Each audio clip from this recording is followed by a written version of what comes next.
Sarah lives in Caerphilly with her 2 children and partner. Being deaf since the age of 3, Sarah shares her thoughts about education, her interest in golf, and life as a deaf person living in Wales. Her story at 40.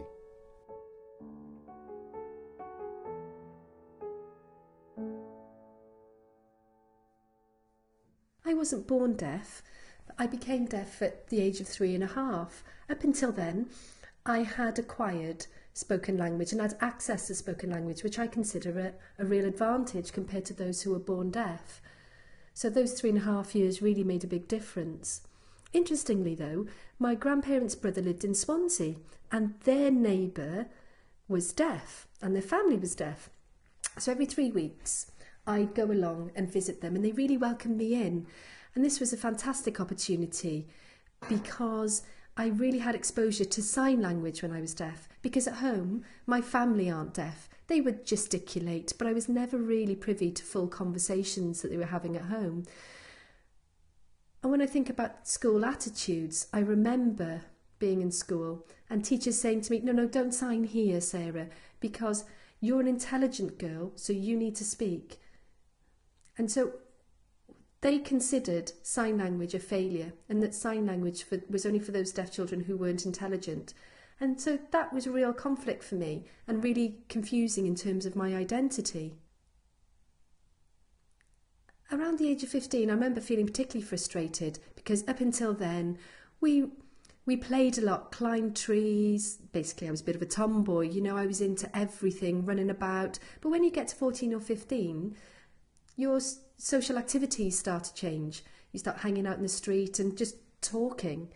And so that was really difficult because I couldn't really have access to conversations that were spoken. I remember particularly in school holidays, my brother playing golf in the garden because my father and my brother are really keen golfers. And he asked me if I wanted to have a go. And I did, and I really enjoyed it. And when my father came home one particular day and he found out that I enjoyed it, he asked me if I wanted lessons. So I thought, well, I'll give it a go. And to be honest, I've never looked back since. I've represented at various levels Welsh deaf girls back then, and golf is still a really important part of my life. Golf is something that puts me on an equal footing to hearing society. And if you think about it, back then I was participating at only 14 or 15 years old.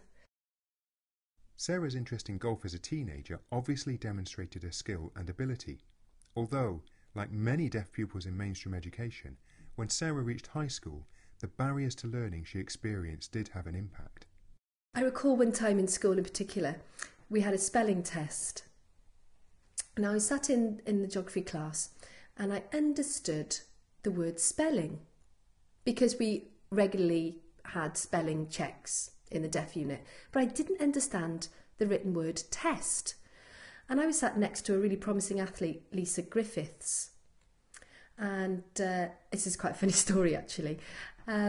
So we had to copy down 10 words from the board, 10 local place names. And so we all wrote them down. And of course, I didn't know why we were writing it down because I didn't understand the word test. So the following week, our geography teacher said, okay, everybody, it's time to do your spelling test. And I still didn't have a clue what test meant. And so out came the plain pieces of paper. And I'm thinking, I have no idea what I'm meant to be doing here. And he spoke some words. And I thought, I have no idea what he's saying. So I just copied what Lisa was writing down. Just thinking, it's the only way I can really cope with this. What's he saying, I thought? So I just wrote it down. Now,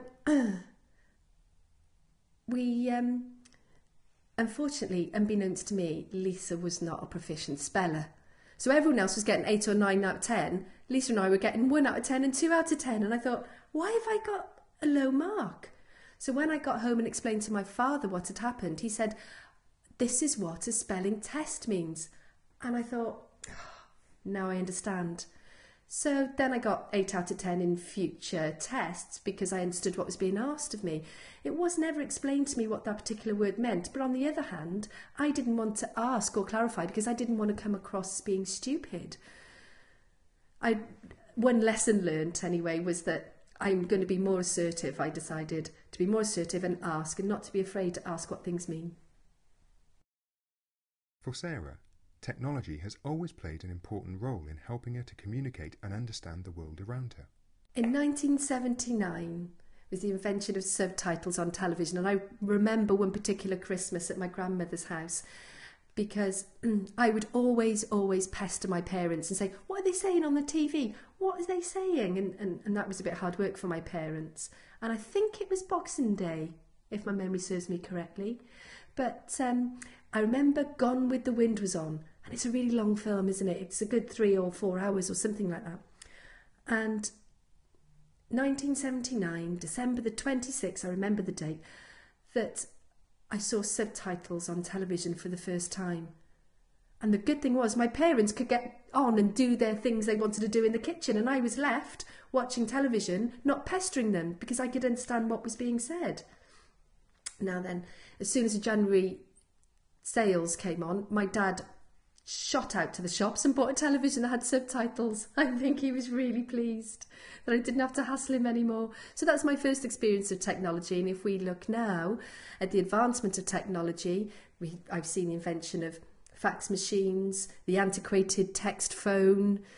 And looking back now, those machines are really outdated. However, it's really sad that industry today still thinks we should rely on these antiquated systems. And if we look at what options we've got available to us today, like Twitter, Facebook, Google+, using social media has really improved the lives of deaf people.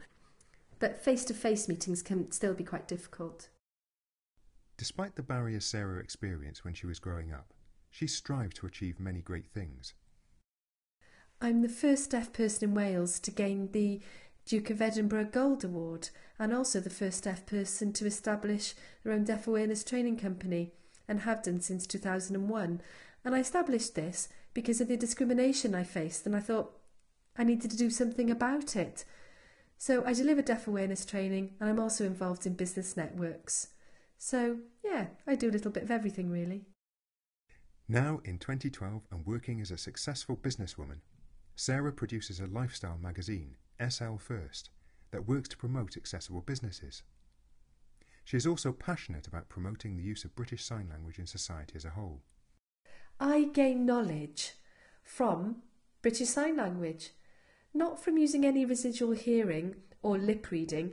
The fact is, I gain more from using British Sign Language, and I can evidence this if I compare myself from my 20s to now. There is no comparison. I would consider myself better than the average 40-year-old hearing person, because I'm now understanding things that I missed in my formative years. Yes, my parents gesticulated, but I'm understanding more when getting it in British Sign Language. But it's about society's attitudes, though, I feel. If we take the example of parents who have a deaf child, they will meet an array of professionals, from health visitors, paediatricians, educational psychologists, speech and language therapists, audiologists. All these medical professionals are trying to find a cure for deafness. And this could influence parents' decisions, and it promotes the oralist approach rather than sign language. Deaf children and parents are not meeting deaf adults. And society really does see sign language and deaf people in derogatory terms. I do think it's really vital that they're meeting deaf adults, and I feel the government should be promoting British Sign Language and putting it on the national curriculum. Because children and young people are learning Welsh and foreign languages, which is great, but why not British Sign Language? Because then we wouldn't need interpreters. We're only using British Sign Language interpreters because society can't sign. Granted, we don't use our voices, but society can't sign. And I really do think it's more important to look at things through a linguistic model rather than the social model that we use today, because that's about finding solutions through resources like sign language interpreters. But I think sign language should be used in education.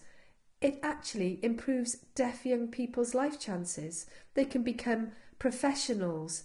If everybody signed, we wouldn't face the barriers we face today. The main thing I would like to say to deaf and hard of hearing people out there is be proud of your identity. There are those deaf British Sign Language users who are culturally deaf. They have a shared language and culture that they're very proud of. And they face discrimination. And we would compare ourselves to those foreign people who move to the UK and face barriers because everything is in their second language. And we've also got deaf people who are hard of hearing but are in denial about their hearing loss. And I would say, don't live in denial about it because you're only disabling yourself. Hearing society will always expect you to fit in and for you to understand. And I would say, be proud of who you are.